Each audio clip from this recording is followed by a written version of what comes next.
Welcome to the English news of Bình Phước Television. I'm Quỳnh Như. Now following are the headlines for today. Bình Phước Trade Union Congress discussed employee-related issues. Đồng Xoài official QR codes on street signs. Prime Minister hosts talks with Malaysian counterpart. Vietnam's inflation forecast to slow to 4% in 2023. The Bình Phước Provincial Confederation of Labour has held its 11th Congress in the 2023-2028 tenure with the theme Renewal, Democracy, Solidarity, Development. The Congress was attended by 244 elite delegates representing more than 112,000 trade union members in the province. The Congress had the task of summarizing and evaluating the implementation of the resolution from the Bình Phước Trade Union Congress for the 2018-2023 term, determining goals, directions, and tasks for the movement of workers and public employees and labor and trade union activities for the 2023-2028 term.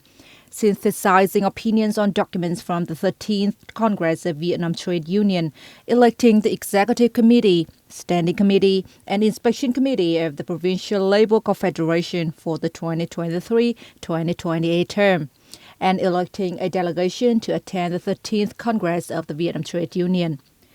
It specifically focused on discussing the following issues: improving the material and spiritual lives of union members and employees, renovating the method for gathering union members and building trade union organizations, building a clean and strong party and government, and improving the capacity of trade union officials in protecting the legitimate rights and interests of the union members and employees. Key solutions identified by the Executive Board of the Provincial Labour Confederation for the 2023-2028 term are focusing on performing the task of representing and protecting the legitimate rights and interests of the union members and employees, to contribute to improving the quality of the life of union members and employees, and continuing to strongly renovate the content and methods of operation and building harmonious, stable, and progressive labour relations. On July 20, the Bình Phước Provincial Association of the Elderly held its fourth conference, raising local elderly citizens for their good work in the economy during the 2018-2023 period. Over the past 5 years, efforts by the elderly to dig good in the economy have grown more broadly and actively, contributing to strengthen the association and implementing goals and tasks in local socio-economic development. Many elderly people own production and business establishments with annual turnover in the tens of billions of Vietnam dong, contributing to job creation, poverty reduction, and charitable work. In particular, over the first half of the year, the province has 2,353 elderly people engaged in the economy, 348 of whom are owners of production and business establishments, farms, and businesses. There are more and more examples of elderly people doing good economic work with widespread influence. At the ceremony, 7 individuals recording excellent achievements were honored with a certificate of merit from the chairman of the Provincial People's Committee. In line with digital transformation, the People's Committee of Đồng Xoài City is deploying a project attaching QR codes to street signs and public works.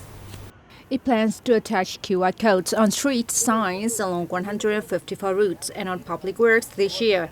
After this is done, people can use smartphones and QR code reader software to look up information on the route, such as the length, the road level, and starting and end points, as well as other information on local celebrities and leaders or historical information and events the route may be named after.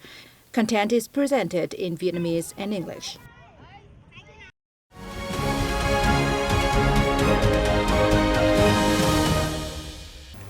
Malaysian Prime Minister Anwar Ibrahim and his spouse is paying official visits to Vietnam from July 20 to 21st. On July 20, Prime Minister Phạm Minh Chính welcomed and held talks with the Prime Minister of Malaysia.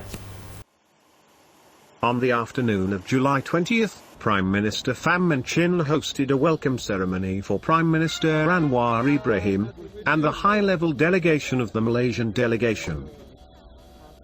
The trip on July 20th, 21 is the first official visit to Vietnam by Prime Minister Anwar Ibrahim, since he took office in December 2022. Talks between the two prime ministers took place right after the welcoming ceremony. At the talks, the two prime ministers expressed satisfaction about the sound development of bilateral relations over the past time, and pledged to strengthen the ties in all fields in the coming time. They agreed to consider building a mechanism for regular or periodic meetings between the two prime ministers. They held that the two sides will strive to bring bilateral trade turnover to $18 billion by 2025, in a balanced manner, facilitate import-export activities, expand cooperation in the fields of digital economy, circular economy, and green economy, among others. Besides, they also agreed to consider early signing of a new agreement on cooperation in aviation and tourism, to step up cooperation in education, training, labor, agriculture, culture and sports, and to boost people-to-people exchange. In terms of cooperation within ASEAN, the two leaders agreed to coordinate with other ASEAN countries, ensure solidarity and unity in ASEAN, and maintain ASEAN's common stance on the East Sea issue. After the talks, the two prime ministers witnessed the signing of two documents between the two sides. Prime Minister Phạm Minh Chính gave a reception for U.S. Treasury Secretary Janet Yellen in Hanoi on July 20. At the meeting, the government leader spoke highly of the objective and relevant assessment of the U.S. Department of the Treasury on Vietnam's monetary policy and exchange rate management in the recent past. Chin urged the State Bank of Vietnam and the U.S. Department of the Treasury to maintain dialogues and close contacts to handle emerging issues in the time ahead, given the evolving global situation. For her part, Yellen expressed her impressions of Vietnam's development, affirming that Vietnam is an increasingly important partner of the U.S. and plays a key role in the country's Indo-Pacific strategy. Earlier on the same day, Secretary Yellen had a working session with Governor of the State Bank of Vietnam, Nguyen Thi Hong. Following the meeting, Hong and Yellen issued a joint statement. Vietnam's inflation is forecast to slow to 4% in 2023 and the next year, according to the Asian Development Bank. Inflation is expected to continue falling, approaching pre-pandemic levels as fuel and food prices decline, according to the ADB's Asian Development Outlook released on July 19. Meanwhile, inflation in developing Asia is forecast at 3.6% this year, compared with an April forecast of 4.2%. The Asia-Pacific region is expected to maintain growth of 4.8% this year, driven by domestic demand. The Asian Development Bank has also revised its GDP growth forecast for Vietnam down to 5.8% for 2023 and 6.5% for 2024, from 6.5% and 6.8% in April, respectively.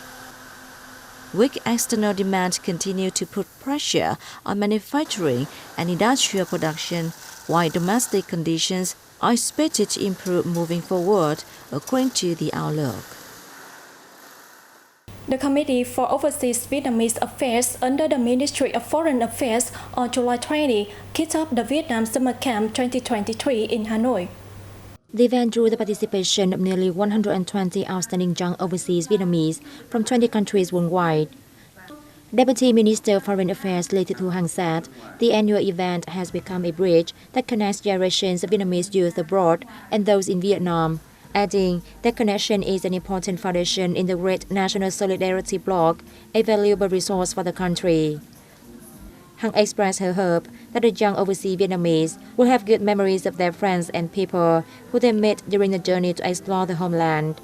Taking place in 10 localities across Vietnam from July 18 to August 2nd, participants will have a chance to visit and learn more about the culture, history, and traditions of the country.